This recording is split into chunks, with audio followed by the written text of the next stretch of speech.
Welcome back to the Middle Tech Podcast. I'm Logan Jones here with Evan Knowles, again recording out of our favorite spot in Lexington, Awesome Inc. Pretty big mandate just got dropped on Kentucky. Last night. Pretty big deal. Gonna have a lot of legal implications. But let's. Could it? Yeah, You know this? I think so. Well, Okay. I mean, my Your legal lawyer? counsel, Yeah. as in my roommate, who's finished 1 year of law school, is telling me that it is unconstitutional to put a mandate on masks unless you hand out masks at the door. So what we're talking about is that I'm sure you guys know by now, Governor Beshear has mandated that everyone has to wear masks when they're in public. There's some different stipulations about when you don't have to wear them, but basically you can get fined $25 for not wearing them. You got any opinions on this, Evan? I'm not a fan. I mean, I'm all for keeping people safe. Yeah. If this is, I'm not saying if this coronavirus is a real thing, but the problem is nobody knows anything about it. Nothing. Well, I First think- they tell us no masks. Yeah. They say they're not going to help. Then they turn around and mandate it and tell us we're going to be fined $25 Yeah. if we wear it. No. Nobody knows a damn thing about the thing. So that bothers me, and I just don't like the government telling us we have to do something like that. Yeah. I mean, yes, you're right. I'm all for helping people and keeping people safe. Absolutely. Yeah. But Well, in they other need to take countries, another approach. it's just like a culture to wear the masks, so that the governments don't have to ask them to do it. But here in America, we're just stubborn or not used to that. We're just not ingrained in our culture.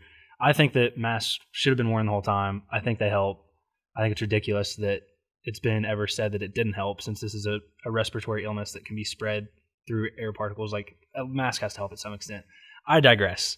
We just had a really cool episode that we recorded with with Brad Flowers of Bullhorn Creative. What'd you think of this episode, Evan? Really important episode. So we had several episodes ago, we had a guy named Christian back on the episode, and we really dug into user experience. And another part of the whole branding of a company and a product is the rest of the brand. User experience is more of the product and the brand around the product, but the whole brand is basically everything else. It's all encompassing. And a really important part of growing a company is having a solid brand that communicates your values, communicates what you're trying to solve in the world. So that's what this whole discussion was about, was going through what goes into a brand, how to build a brand. And Brad is an industry veteran. He's written several great books, one of which is now Amazon's featured book of the month for entrepreneurs, I think. Mm-hmm. So all this month, it's $1. The audiobook is $1.99, I think, is what he said. Pretty sure. We'll for sure We'll drop a link. Yeah, we'll put it in the bio or in the caption here. But yeah, he's very knowledgeable guy on branding. So if you're starting a business, this is one to listen to, because branding again is so important. Yeah, and I think it was a good conversation, not only about branding, but a lot of what we talked about was so applicable to other parts of entrepreneurship and other parts of life in general. We talked about one of my favorite parts of it, and I actually ended up texting it to Evan so that I wouldn't forget it earlier in the day when I was checking out their website. They have a creative manifesto, or maybe a creative manifesto. And it has basically all the rules that they go by when they're going through the creative process. And I sat there and read them off to him and had him give some thoughts on them. As I was sitting there reading them, I was like, this is so applicable to what's going on today, or starting a business in this sort of aspect. So I really enjoyed the way that they approached their creative process, and some of the conversation that we had there about how he goes about the team, being creative with the team, and his ideologies behind that. So again, as always, we really enjoyed this episode, and we think you guys will too.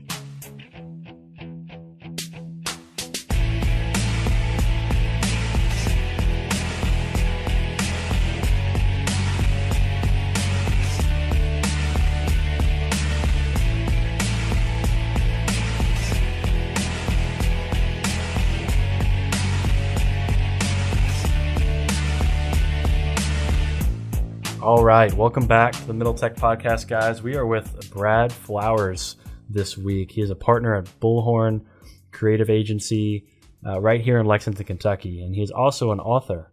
He's the author of the naming book, The 5 Steps to Creating a Brand, and Product Names That Sell. So we're looking forward to sitting down with Brad and just talking through branding. That is one of the things that is so important when you're starting a company, is being able to create a good brand that people recognize, so you can communicate your values, your product, and everything that goes into what makes you a great company. And so we're going to dig into that for you listeners that might want to learn about that. So Brad, thanks for joining, man. Hey, thanks for having me. This is great. So we got the intro from Eric Hartman over at Commerce Lex. Yeah. So he has been an awesome partner of ours and has helped us meet many people. So we are very thankful for that. But today, we really, like I said, we're going to jump into branding. But before we do any of that, would love to hear about your background, kind of how you have progressed through your career, and ultimately we'll go up to the point where you started Bullhorn. Sure. Yeah. So I'm mainly from Indianapolis, and I say mainly because when I was younger, my dad worked for a pharmacy chain that was eventually bought by a CVS, I think.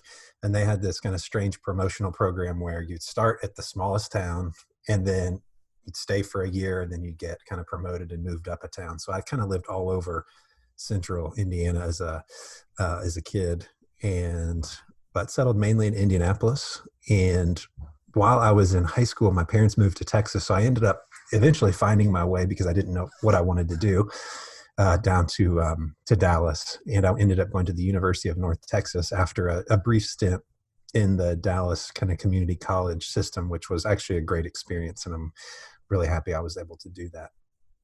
So funnily enough, for a business person, my degree's in English literature, which is a non-traditional starting point, but it served me well enough. And I get to use the writing quite a bit, turns out. Yeah, that's good. So professional background after you graduated? Yeah. So I don't have one. I graduated, and I kind of always thought, it's like, if you like to read books, especially literature, like, what other job is there other than teaching literature? And so I took a year off, and I was applying to PhD programs. And as I was doing it, I got a job at a local bike shop here in Lexington. And I found out a couple of important things while I was there. One, I became really interested in business, which for me, it was never really on the table. I think my parents always kind of thought, like, I guess the options that were presented to me were more corporate in nature, I think. And so the idea that you could start your own business wasn't something I had even considered. And so I became really interested in business while I eventually ended up managing the bike shop. And then also I was able to help put on a citywide event called Bike Lexington. And while I was there, I became really interested in marketing and how you make something sound interesting, how you can communicate a message, what sort of outlets are there for communicating. And so those were kind of two important things. And then the third most important lesson I learned is that I didn't really like to teach. And so I was kind of stuck. Like, I didn't know what to do. I just knew I didn't want to teach. And eventually I ended up getting to the point at the bike shop where I kind of felt like I had done it. And apart from, like, owning a bike shop, which I didn't really want to do, I didn't think there was really anything else for me there. So I left in the summer. Let's see, I was going to leave in the spring of 2008. And then I decided to stay through the busy season of the summer. And that was kind of when the height of when gas was like $4.50 a gallon. So it was a super busy time for the bike industry. And so I didn't really think that over the rest of the summer and that fall that the recession would kind of become what it became. And I wasn't able to find a job. So I ended up becoming a reluctant entrepreneur. And so I'm one of the rare people I don't think I've actually ever had a resume. So here I am, no resume, no professional background, but we figured it out. I met a partner who had been putting on music festivals, and we started off with this idea that we would do kind of general marketing. And over time, one of the lessons we learned, which I was kind of thinking about getting ready for this, is we kind of learned that it's important to kind of keep in mind three things. And as we worked on different projects, we were kind of constantly analyzing what we were good at, kind of where's the intersection of what we're good at, what we can make money doing, and what benefits the community. And those are kind of three pillars that's kind of like the short story of the last 10 years, is kind of constantly analyzing each project for those two factors, and then honing in on what, as you mentioned, now we really focus on that kind of core branding piece, which is the language and design that sets the foundation for the company. So what would you consider the start of Bullhorn Creative? What was your guys' first job, your first client? Talk a little bit about how that went. Yeah, the first job, I think for a lot of service startups, it's like, or maybe people, I don't know, for a lot of businesses like ours, it's friends and family. Mm-hmm. And I think, I'm trying to remember, I think the very first job, it might have happened at the same time. The bike shop hired us to do some signage, the bike shop that I just left, which was nice to kind of give us a head start. And then also at the same time, there was a Vespa dealer that was opening, and they hired us to do an Italian themed launch party. And so we had, we had a music or a movie playing in the background. And I don't know if we ended up realizing that we were good at that or not, but we didn't do any more launch parties after that.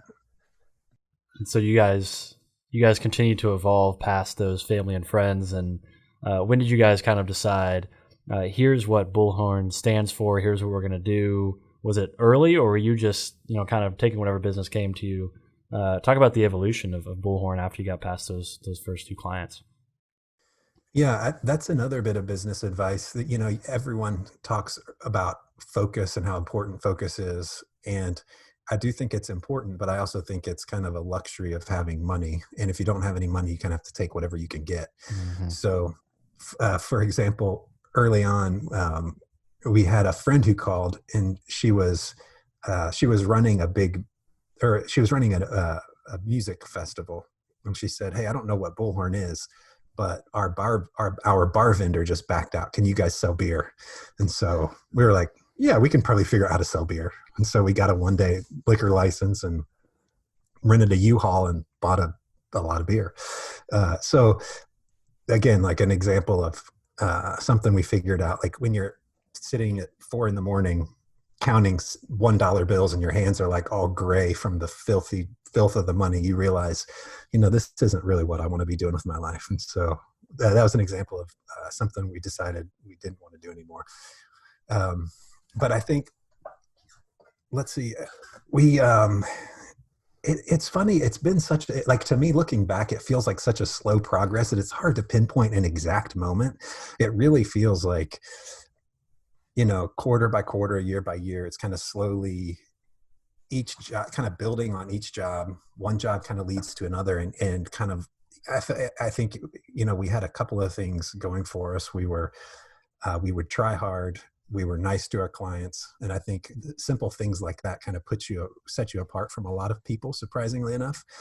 And because of that, we kind of kept taking steps up, and, and eventually, now we work with the city of Lexington, for example, or universities, or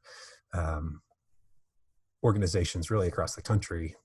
But it starts with those friends and family. But I think it's just like kind of taking the relationship seriously and using a good work to build and focus on and get more work from good work. Yeah.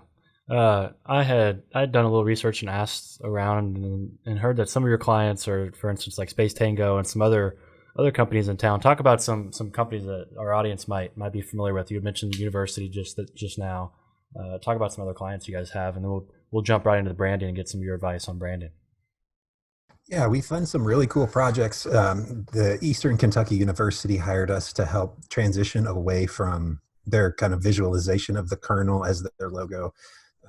As people are becoming more aware of how kind of representation matters to different people, and they wanted to get away from kind of the plantation owner looking person who represented their athletes, but wasn't really at all representative of their athletes.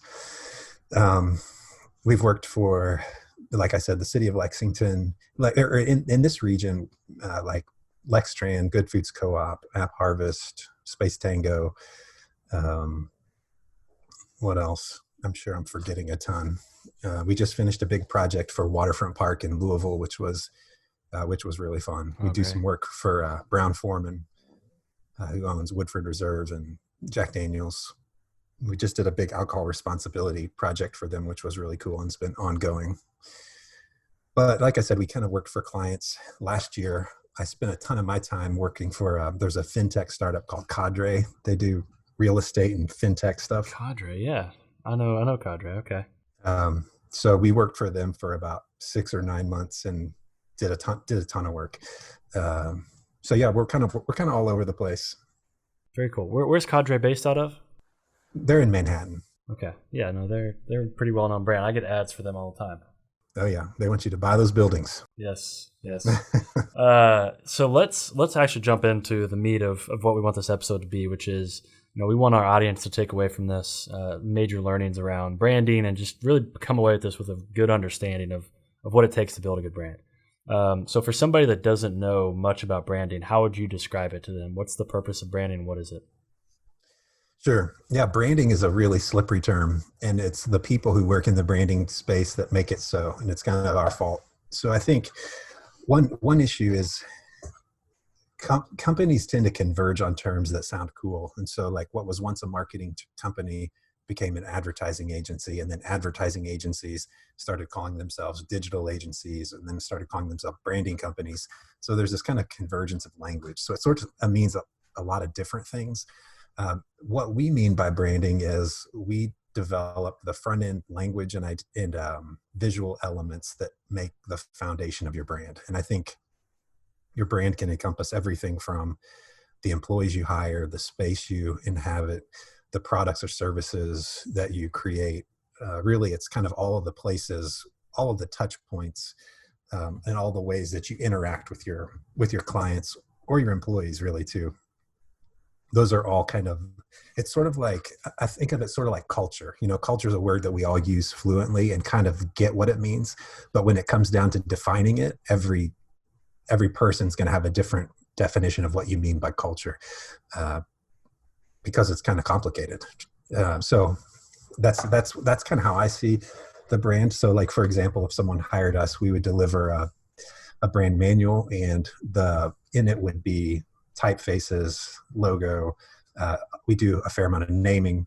It would be the foundational brand language that would be kind of like, a lot of times it's values, vision, those sorts of things.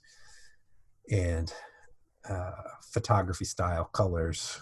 So that's the main offering. But then inevitably, and what we're finding more and more is we have clients who kind of like, okay, so now what? Especially we have clients who are kind of this mid-size organization where they have lots of ongoing design needs, but they don't have, it's not quite big enough to have a marketing department. And so we work in a creative capacity ongoing with several clients too. And so it's kind of hard to decide where those stopping points are, but where we decide to stop is we don't do any media buying or public relations. Sometimes we'll design advertisements, but we don't place the ads. So that's kind of a long way of saying it's hard to define exactly what the term is, because people in the industry, I think, make it kind of benefits companies that it's a little bit confusing, because it allows them to kind of do a lot of different things and sometimes not do any of them particularly well. Yeah. So when you approach a company or a company approaches you, I assume that the company might be a little confused on what branding actually means as well. Is there some sort of education that you guys have to do, or what does the creative process look like for you guys in terms of communicating with this company and distilling into a brand what this company's brand is actually going to be?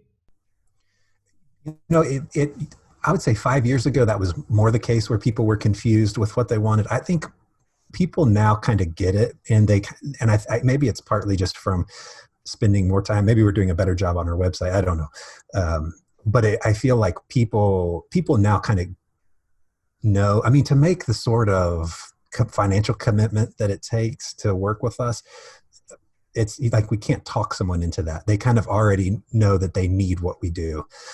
And so whether that's a funded startup or if it's a established company that's going through a change of some sort, whether it's change of ownership or whatever, they typically, they're pretty clear on what they need. They don't always know the process. And so like for us, what we do is we've started, I think what makes us unique is we lead with a series of language exercises, because what we found is that if we start talking about design, for example, whether it's any type of design, whether it's like logo design or UX or anything, most clients just don't really have the vocabulary to talk about it. And so what we do is we start talking about things like values, like why do you do what you do? What makes you interested in this? Why are you passionate about this? As a professional, you could do anything, why do you get up and come here every day? And so I think if we can nail those sort of things down and translate that through language and design, that's when we feel like we really do a good job. And hopefully people don't come to us for sort of a bullhorn look, but they come to us because we can help them uncover the kind of the best version of themselves. Yeah. What is, you mentioned trying to get in their head, Mm-hmm. and then using what you learn language wise and values wise to then go and create those elements you're talking about. What's the hardest part of that process? Once you get in their head and you understand their language and their values, and then you go on and you create, these brand elements. Which element is the hardest, or what part of that process do you think is the hardest? I think there's kind of a midway point when there starts to be kind of decision fatigue with clients.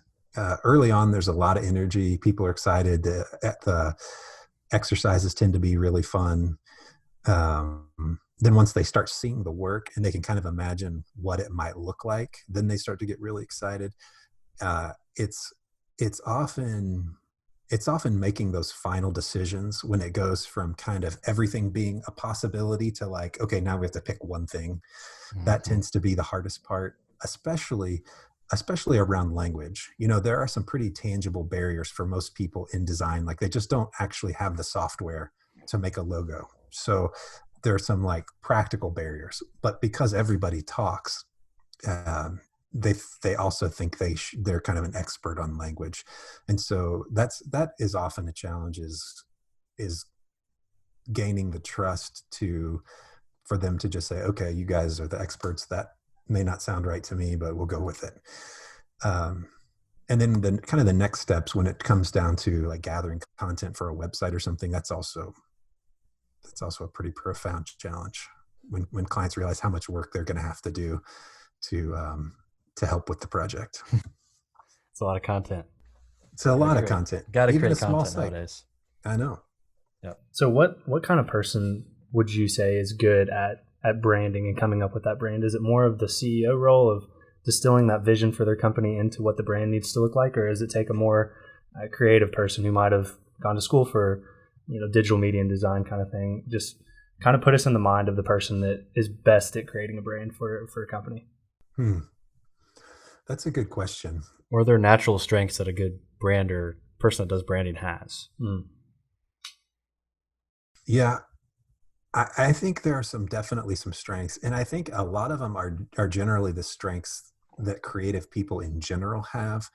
And I think there are some basic things like curiosity, like broad learning, and the ability to do something and look stupid. Like, a lot of people, that's just kind of like practical thing. Like they'll never be good at it because they're not willing to put themselves out there enough to kind of look stupid. Mm-hmm. Because, interesting ideas are always risky. They always look stupid at first. You think of a name like Apple for a computer company. I mean, the first day, that's a dumb name. But now in retrospect, because everyone loves their products, it's like, oh, it's the best name ever, and I'm not saying it's a bad name, but like day one, it had to have felt really risky. Yeah. So I think it's definitely like for us, we do everything in kind of a team-based approach because we tend to think that's the best way to do it. And I don't want it to seem like it's groupthink because, again, like my philosophy of creativity is one, I think if you're looking for one idea, you're never going to find it. You have to generate lots and lots of ideas. So whether it's a logo or a piece of language or a name or anything, you have to generate tons and tons and tons of stuff to see what's going to work. And so it's the people who are kind of willing to, put in the time and work to do that. And I think for us, it's we like to have someone who's thinking kind of like open-ended and more creatively, and then also some people who are thinking a little more strategically. Because at the end of the day, we're not making art, we're making something for a business, and it has to work in some like pretty practical ways. Mm-hmm. And so it's kind of keeping in mind, it's that kind of back and forth between like, what's the kind of ideal expression of this, and then what are the practical what's kind of the practical criteria that this has to do. Like, for example, a logo practically needs to look good as small as an avatar on social media, and it needs to look as good on the side of a building, or on a hat. Like, so there are some practical limitations just in that, and I think that goes for kind of the whole thing. So like for us, because branding is multifaceted, it just requires multiple people. Yeah, that whole collaboration part that you mentioned, where you have to come up with many ideas and iterate and feed off each other. I was just talking with my team at Simba about this, and we're going through the branding process and going through some user experience testing and things like that. And I was just talking with one of the guys and said, debate, I don't care how heated it is very healthy when you're developing this stuff, as long as you don't let your egos get in the way and you come up with the best decision as a team. That stuff's healthy. People look at passionate debates as something that might be negative, but as long as the ego doesn't win at the end, it's going to be good, right? Absolutely. I think the debate's really important, and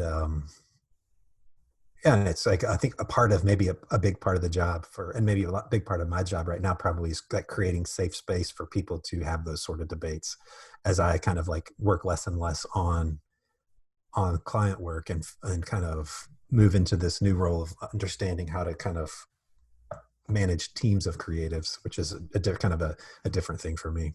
Yeah. Touching on the teams of creatives and what you just said there with the going back and forth and the debating on it, I think that kind of just clicked with me just then, that it makes a lot of sense that you would need a team to do some really big creative task like that. Because if you just have one person, when you think about it, it's going to be that one person's design background. That's the only input that's really going into it. But when you have a team that's kind of going back and forth, I could see, people are bringing different pieces of things, and people might have a better mind for thinking what a logo would look like on the side of a building. And I think that's that comment there just made it kind of click for me that, it takes a team to pull off one of these creative feats and make something really work like that on a lot of different levels. Yeah, we've definitely seen that. We're working with, one of your ex-interns, Armando. And really, really have enjoyed working with him. And we also are working with another gentleman who's doing more UX, but they're feeding off each other really well.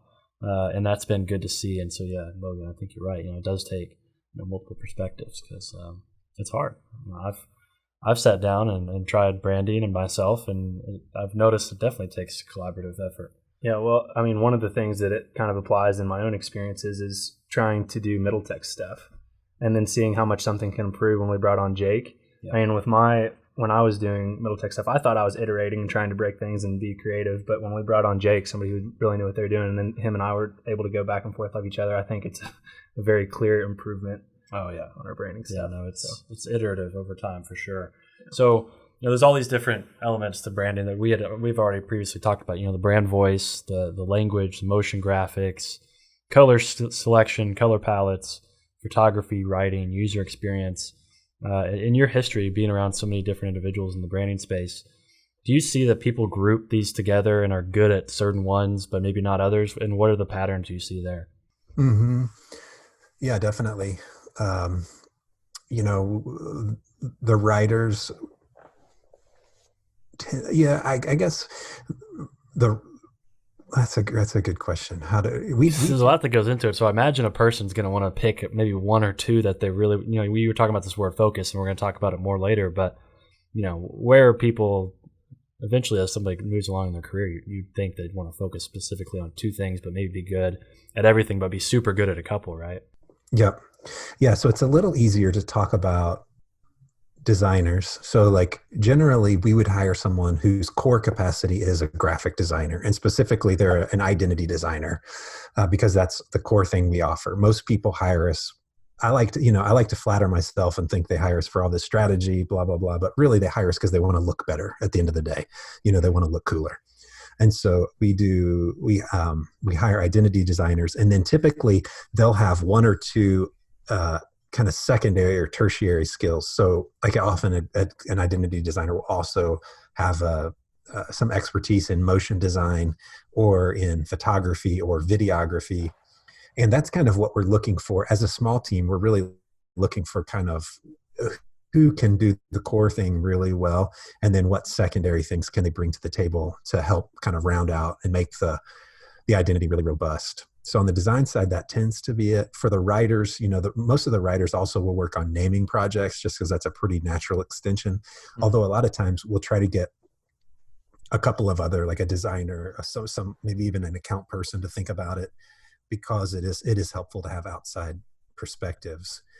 And UX is kind of a whole nother thing in and of itself. I mean, I don't know that designers may always make the best UX people. It almost is like a psychology exercise. Yeah.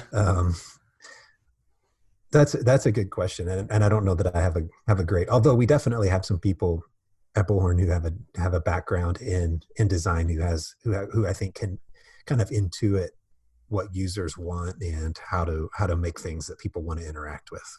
Yeah, we had Christian Beck on in the past, Innovate Map up in Indianapolis, and they're solely, I think, mostly a UX agency.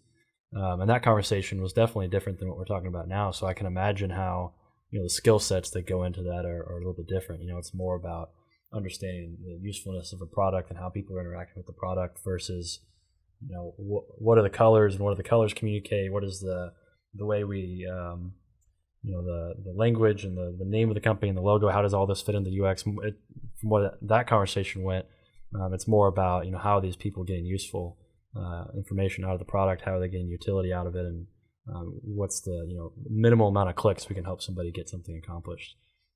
Definitely seems like a different skill for sure. Yeah, absolutely. So with your own personal preferences, what's probably your favorite part of building a brand? My favorite part is seeing the transformation that happens in companies. I find that the most rewarding for sure. I think they come in thinking that it's going to be sort of a surface exercise. And then one of the most surprising things, and one of the things people find the most valuable, is at the end of the exercise, how it galvanizes their team and how it really energizes their culture. To me, that's the thing that really makes me excited. I think we talk about why do we do it? And we think of branding as sort of an ethically neutral exercise. You can use it to do great things and you can use it to do terrible things. And so it puts a lot of burden on us to kind of seek out the companies that we think are doing, making the world a better place. And so seeing those companies thrive and empowering those companies is really, I don't know, it sounds kind of silly, but it's sort of a gift. I mean, it's a wonderful thing to see.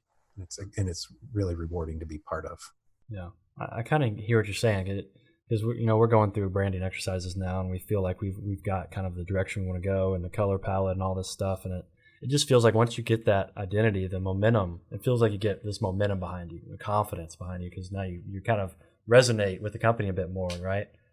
Absolutely. You're getting something to look at. It's almost like it's with software, it's hard for it to make it a physical thing, but when you have a brand to it, it's like, here's my vision kind of coming to life, especially when you're communicating all of those different values and everything into it. But Brad, real quick, so I found something on your website. I'm going to pull it up on my phone real quick it really resonated with me. And I'm not going to ask you to hit on every one of these points, but I'm just going to kind of read through them. It's your creative manifesto. I really like that a lot. So I'm going to just kind of read through them so our audience can hear it. And then if there's any things that you want to pull out of that really you think are the most poignant points, feel free to stop me or add thoughts as we go. So it starts, creative work is built on trust. You must give trust to receive trust. Number 2 is research before creation, know your subject. I think that one's really important. Mm-hmm. Number 3, ask questions, listen to understand, not to respond. I think our nation needs a lot more of that right now. Number 4, do not create and analyze at the same time. Mm-hmm. Number 5, go where you need to go to generate new ideas. I want you to hit on that one briefly, real quick before I go on. Is when you're saying go where you need to go to generate new ideas, are you talking about a physical place or more of a mental place, or is that like your creative space that you're referring to there? Yeah, at that time we were working more out of a single office. Mm-hmm. And so there was a kind of an expectation that people come to the office, which of course now has totally changed. And so that's probably, I think it's still relevant because people do great work in different places. And especially when you're trying to be inspired about something, like just like moving from one place to another. Like, for example, we used to have an office upstairs next to the building next to us. And when we moved downstairs, it was really surprising to see how the actual work that we did started to look different. And it's like the Totally. most surprising thing. I can see that. But it's real. And I think for people to be inspired, you kind of need to be out and about. And some people want to be in nature. Some people want to be kind of out sitting on the sidewalk, being around people walking around. Absolutely. And so I think, yeah, the more I talk, the more, like, now I think it's even more important, because as we've been kind of healthy at home here, it's with a kind of heightened anxiety and isolation. It's really, you kind of like, I think one of the first thing that happens is you sort of feel a little scattered or kind of hard to focus. And that, to me, that's like the number one enemy to do creative work. If you can't really like zone in on your task, it's really hard to do anything good. And so figuring out how to get in the best headspace to create, I think, is even more important probably right now. Yeah, I'm sure we could have a full conversation about how coronavirus has affected branding and creativity. Yep. But by not being able to get out of the house and share ideas with people in person, face to face, I totally resonate with that. All right, continuing on down the list here. Number 6, make it smart, make it memorable. Number 7, quality is in the details, not the material or the tools. I like that one a lot. Number 8, complaining solves nothing. Worrying solves nothing. Seems very applicable to this pandemic as well. Number 9 is a big one we preach, learn from failure. And number 10, nothing is sacred. Out of those, pick one or two out of those that I just read that you think are really important. Well, for us, creating and analyzing at the same time is a big one. Just like I was mentioning, I mean, I think that's probably a real core belief. Like when we talk about naming, it's essential. It's this idea that if your editor's turned on, you can't like be in that moment, kind of in the flow. So what the psychologist coined the term. And so I think it's important to turn that off. And as a writer, it's really hard. It's like if you're going back, fixing commas and misspelled words, and it's like something I really struggle with and have to really get over. So that's one. And then I think the other one, the one towards the end that talks about materiality, can't remember exactly what it is, but it's the materials. Can you read? It's like 7 or 8. It's like it's about the idea, not about the materials. Quality is in the details, not the material or the tools. Right. I think it's this idea that someone who's doing great work, you don't have to have it's not about like, we hear this a lot. It's like, oh, you guys must have a great camera. Your photos are so nice. Mm-hmm. It's like, whoa, a lot of people have nice cameras, and there are a lot of crappy photos out there. And so it's that kind of idea of like, if you have a good idea and you execute it kind of like with precision and detail, you can use, doesn't matter. It can be hand drawn. It can be, 40 or whatever it is. Yeah. It reminds me of the saying, a poor craftsman blames his tools. Yeah. That's great. I think that distills it pretty well. Yeah. All right. So let's transition into, we mentioned that you're an author and you had a book come out, the naming book. Yeah. So first off, let's just start off by telling us a little bit about what this book is about, what it has in it, and what inspired you to write it. Sure. So at the beginning, I mentioned a little about how we've kind of analyzed each project and to see what we're good at. And early on, a nonprofit hired us to come up with a name as they like dramatically changed their kind of core offering. And the project was really cool. And I'd never really thought that people got paid to come up with names before. And so kind of like a light came on. I was like, oh, this is awesome. So that was fun. It was really hard, but at the end of the day, it was really rewarding. And so it's something we started to do more and more often. But over time, we had employees, and then kind of we would hire subcontractors to help generate names. And I needed to really go back and really refine the process to help them go from, okay, you're someone who's, you know a lot of words. So how do you create names? And so as I went and I did the research, kind of read all the popular literature about naming, and I looked at some of the academic literature, and there was really nothing that, they kind of fell into two camps. One would tell you the history of names, which is pretty interesting, but not totally helpful if you're trying to generate names. And the other one would be from the point of view of someone who's good at it, and they're telling you the sorts of names that they like. And again, that's interesting, but it's not super helpful if you're trying to actually come up with one name.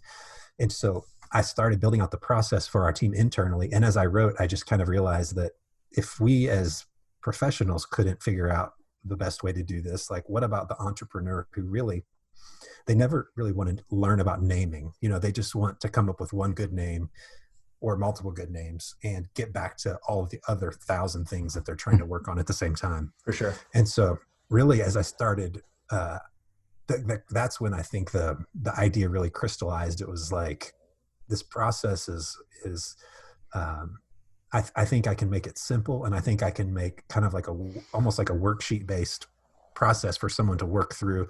And if they go through the 5 steps, I'm convinced that they can come up with a good name. And it's worked for lots of different people.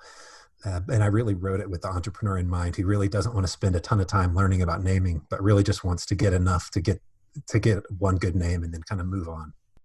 I wish I read that a while back. I spent probably 4 months just trying to think of a name. I took my time with it, but what are some of those 5 steps? You don't have to go through all of them, but just what are some of the steps that it takes to bring about a name? Yeah, I think it gets at like what I think are the 3 hard things. And one is deciding on the criteria by which to decide if it's good or not. This is the step that almost everyone skips. And it's what does the name practically need to do for you? What are some of the tangible things? And so I go through a couple of steps to help people really refine their criteria. So if you have like 2 good ideas, how do you decide on which one's better? And so depending on your company, you might care about the name being really unique because you need to have a trademark, something like maybe you're trying to sell something online. And so you have a ton of competition. Or maybe you need to have a short URL, or you want something that's aligned with your values. It could be anything. The list is really long, and it's different for every company. So once you define your criteria, the second thing I think that's hard is generating lots of ideas.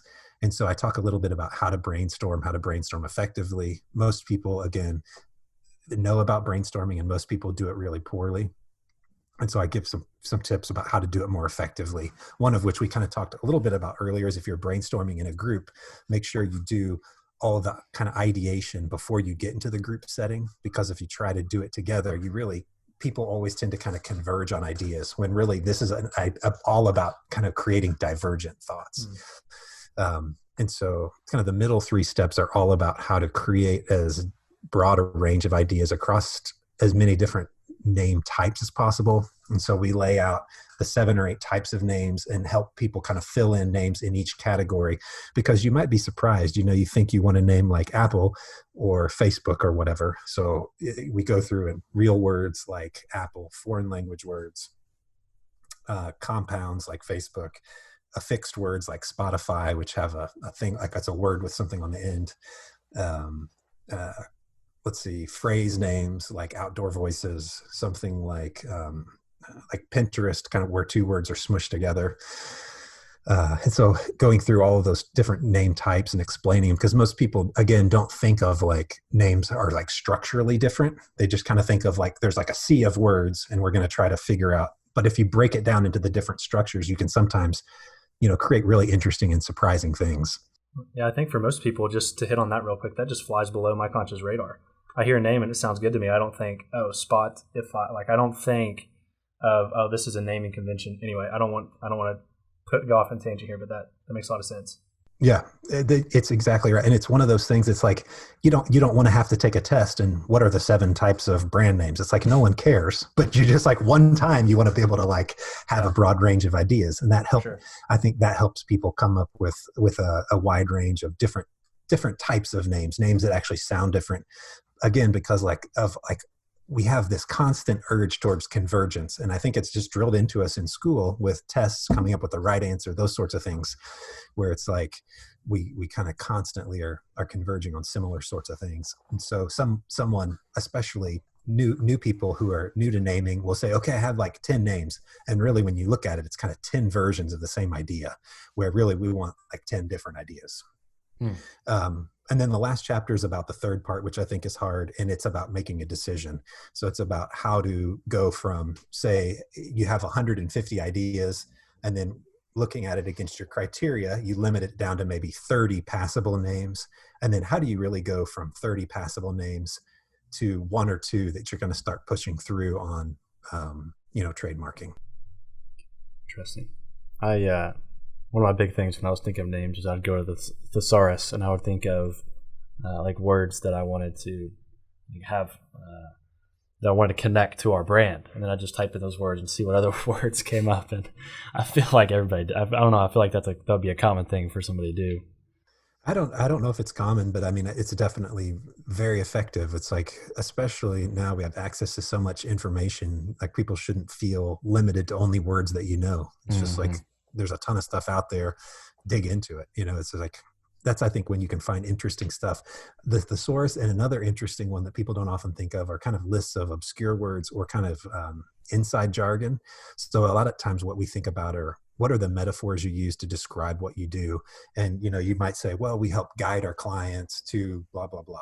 And so it's like, okay, how do we use this navigation metaphor usefully? And so it's like, okay, let's look at kind of the history of navigation. What about the history of seafaring?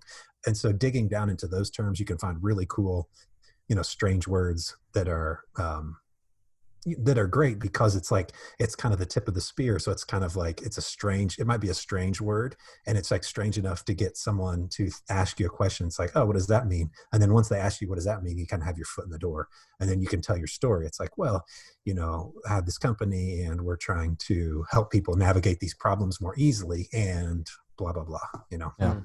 Man, I think that's kind of a glimpse into the creative process that we were talking about, because I think that's been very refined through the years of experience that you guys have with this. Is, I call it almost a brain cascade, where you start with a general idea, like you said, navigate, and then you let your brain kind of cascade down and make these different connections.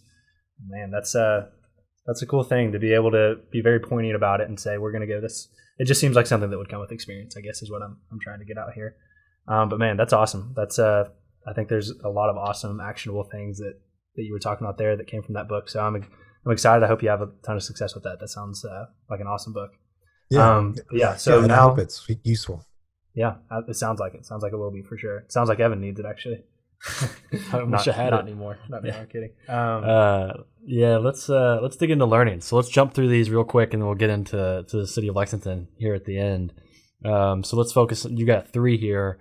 Let's power through these. You've got focus is important, but it's a luxury. Talk about that quickly. Yeah, the first 2, I was so excited about them, thinking about it. I kind of had talked about it right at the top. So I think it's encouraging, especially early entrepreneurs, that, sometimes it took us probably 5 years to figure out what we were really good at. And so it's like, sometimes allow yourself to take time, and there's the practical reality that most people have to make money, and I had to make money. And so we had to do a lot of different things until we figured out what we were good at, and developed a big enough body of work that people would hire us. So really, I think that's the main thing I want to pass along is, you might feel discouraged because you can't focus fast enough, but it's just like, give it some time. It's a luxury. Yeah. And the next one is something that I think is so important for everybody to sit down and just really think about. So I don't know if people take a very systematic approach or thoughtful approach to this, and until maybe it's later in their life, and maybe even. So my big thing is, like, when you go into college, you're so young, you're really not going to know what you want to do yet. You're expected to pick a 4-year degree and pay all this money once you're getting scholarship, and then come out and hope that that's what you love doing. But you have on here, which is, find an intersection of what you're good at, what you can make money doing, what benefits your community.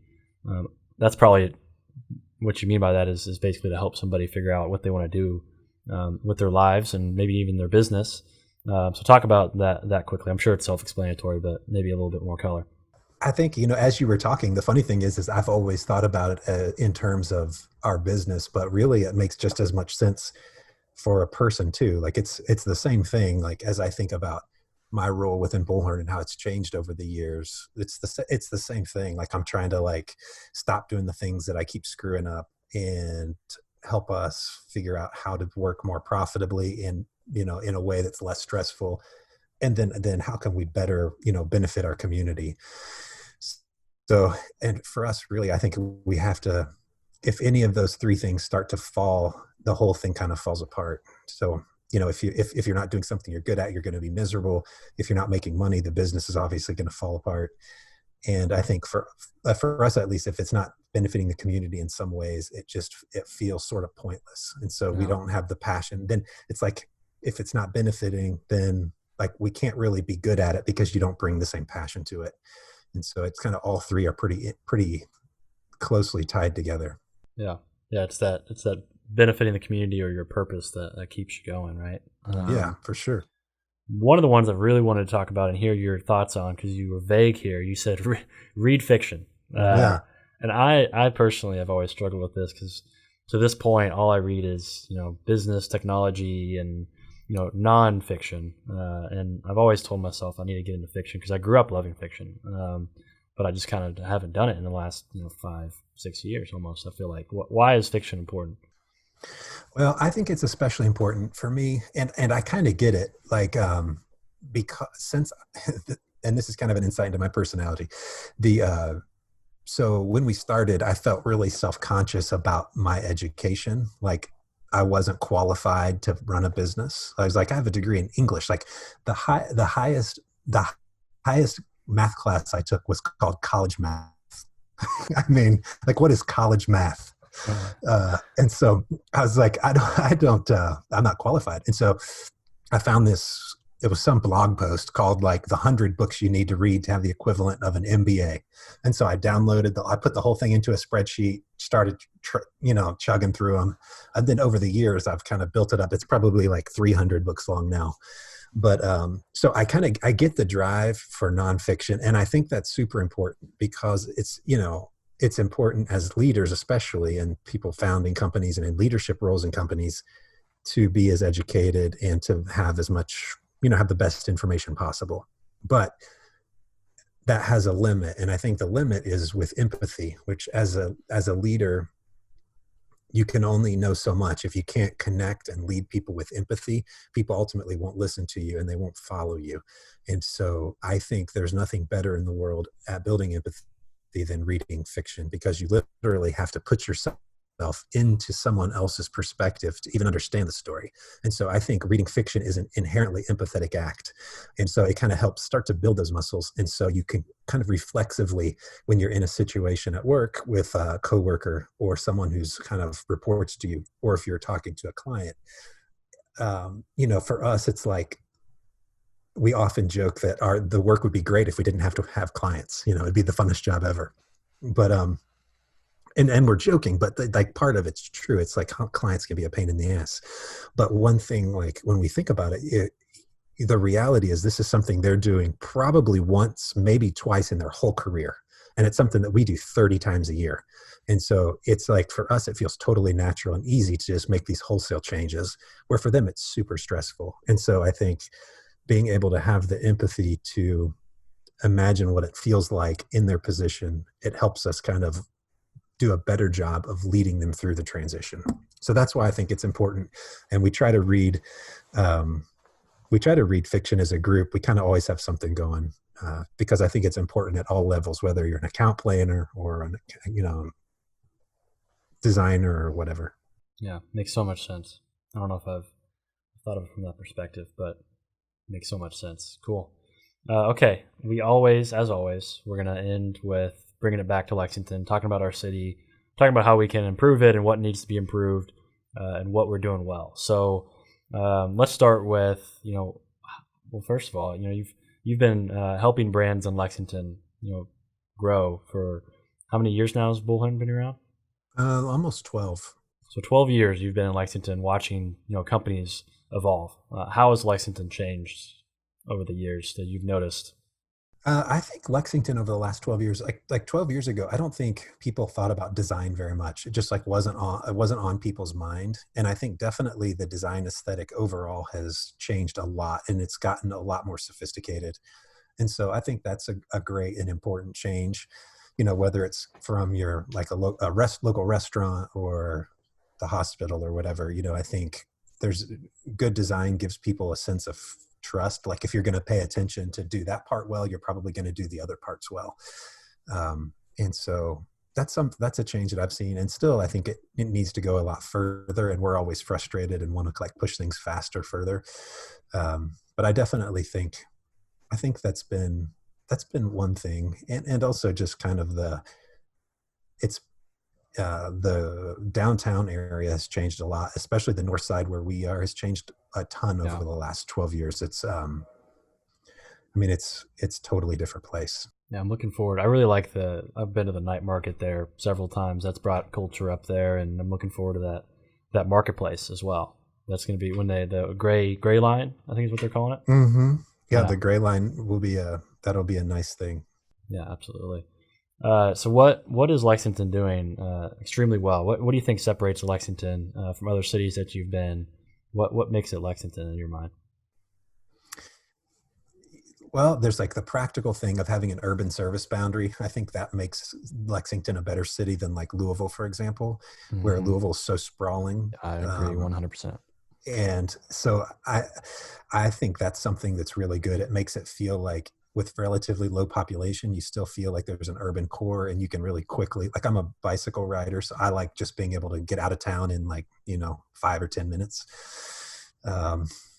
That's kind of a practical thing. I don't know, like what else is Lexington doing well? I mean, I think increasing partnerships, like what you mentioned at the beginning with Commerce Lex, having the university, Commerce Lex, business people working together more closely, like all of that seems to be going well. And I think we can just do more and more of it and kind of learn from how those partnerships are going. Things like I think Awesome Inc. started around the same time that we did. And it's amazing to see the impact that an organization like that's had on the city. I think a lot of cool things have come out of kind of small ideas that have been really supported. Absolutely. No, my favorite, I've got to agree. One of my favorite parts of Lexington is that urban service boundary. It's, it's amazing that you can, like you said, be downtown and then 5 minutes later be on a horse farm. And then my favorite, I've flown all around the United States. My favorite place to land has always been, Lexington, just landing right over the horses, and it's just so beautiful. That's you can. It's funny. You can start to like see the patterns, and you kind of know you're getting close. Yeah, that's exactly cool. So, what could we be doing better? What do you think the city of Lexington needs to get together and do better?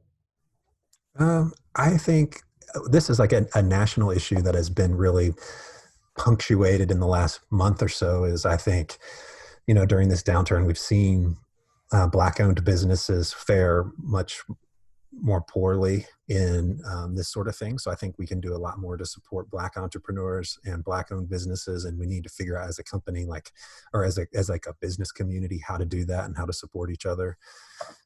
So that's definitely like a local issue that I'm passionate about and interested in, but it's not like it's a Lexington problem. It's that's a national statistic. What are some tangible things somebody can do to do that, other than maybe just going and doing business there, or if it's a restaurant, going and getting food there? What are some?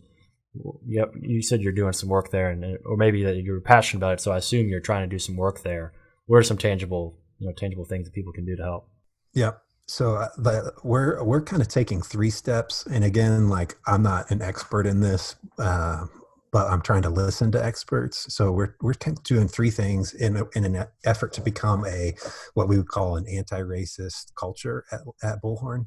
And so the first thing we've been doing is self-reflection, kind of identifying the points at which we've had privileges that other people haven't, and like what are those points, and how can we acknowledge them and not feel bad about it, but just acknowledge that it exists. It's a privilege we've had that some people might not have. And that can be as something like having,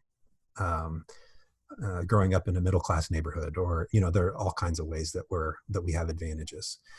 So we're moving from kind of self-reflection. We're reading a couple books. There's a book by an author, last name is Oluo, O-L-U-O. I'm not sure if that's how you pronounce it. And it's called, So You Want to Talk About Race? And there's another book by a guy named Ibram X. Kendi called How to Be an Anti-Racist. And so we're reading both of those books. And then the third thing is we're we're moving and trying to see how we can offer our unique skill set to the Black business community in particular. And I think the important thing is like what the posture is. It's not like if we came in and said, we're going to fix all these problems. Well, number one, you just look like an asshole. But two, I think it's also just not particularly effective or sensitive. So it's like, basically what are there things we can do? And so that's something we're working on, trying to figure out how to do. And then additionally, like through our pro bono work that we've been doing over the last 2 years, we're working on the United Nations set out these sustainable development goals. And so we're working towards the 3 related to no hunger, quality education, and gender equality. And so we're working with neighborhood groups that tend to be, African American and Latino people are overrepresented in these communities. Mm-hmm. And so things like in Lexington, Common Good, in Louisville, we're working with Western Middle, which is 60% African American middle school, and they've just transitioned to being an art school, and they're having all these awesome outcomes. Everything's totally changing there. It's really exciting. There's an organization called The Opposite Shop in West Louisville, which does really cool writing exercises with people in the poorest communities in the city. So that's some of the stuff that we're doing. But like I said, I'm not an expert, and we're trying to have like a posture of humility and try to figure it out. But it's certainly important to us. Yeah, that's awesome. We've been having those same kind of conversations, and I think that's one of the big aspects of this is just talking about it. Trying to spur on that conversation and hopefully lead to those changes. So yeah, that's kudos to you guys for reading those books and taking those steps to be anti-racist. I know Evan and I have talked about that a lot. We're actually supposed to record here soon with Canopy from Louisville. Right around on that same topic. So we're looking forward to that for sure. I'm actually I'm one of their board members, and really? I came up with the name Canopy. There you go. Everything is connected, man. Love it. Awesome. All right, Brad. Well, thank you so much for coming on. This has been an awesome conversation, and one I've really enjoyed particularly. So if there's ever anything we can do to help spread the word about the book, please let us know. But thanks for coming on. It's been great. Thanks, guys. Appreciate it.